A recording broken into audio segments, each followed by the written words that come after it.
نحمده ونصلي على رسوله الكريم اما بعد بسم الله الرحمن الرحیم. د عشر او د زکات متعلق هغه یو څو ضروري مسائل پیژندل ډیر ضروری دي. اوله خبره فتاوی عثمانیه هغه لیکلي دي چې د جمعات امام ته په عوض د امامتۍ کې عشر او زکات ورکول دا جایز نه دي.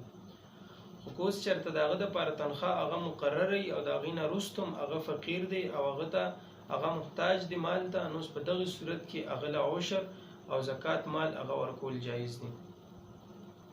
دویمه خبره فتاوی علمگیریه هغې لیکلي دي که یو انسان هغه خپل کوشش دی وکړي چې دا کس هغه مستحق د زکات دی او که نه دی، بیا د ده د کوشش مطابق هغه انسان دی وي چې دا مستحق د زکات دی، دغه شانتې د عشر دی او دی هغه ته مال د زکات یا مال د عشر هغه ادا کړي.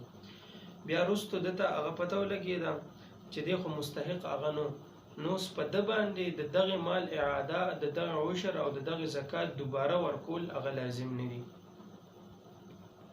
درېیمه خبره عالمگیریه هغې لیکلي دي چې ښځه خاوند ته دغه شانتې خاوند هغه ښځې ته زکات او عشر هغه نشي ورکولی.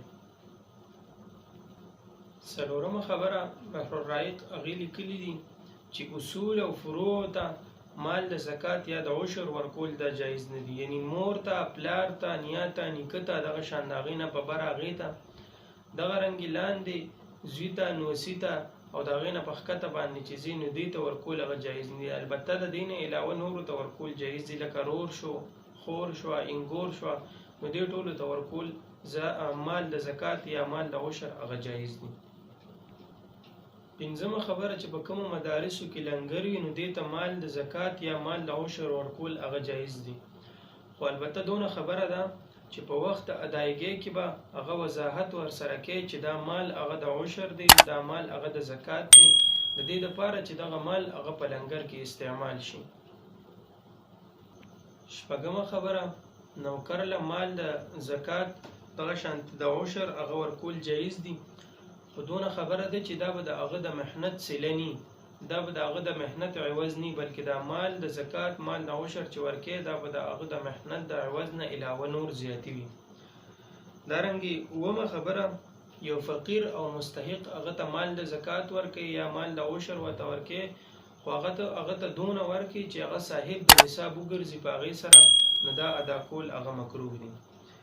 دارنګې اتمه خبره زکات یکمشت ادا کول دا ضروري نه دي، بلکې قسطونو سره هم هغه ورکول شي. خو دونه خبره ده چې د ورکولو په وخت کې به هغه نیت په دغه وخت کې ضروري دي. اقول قولي هذا استغفر الله لي ولكم ولسائر المسلمين.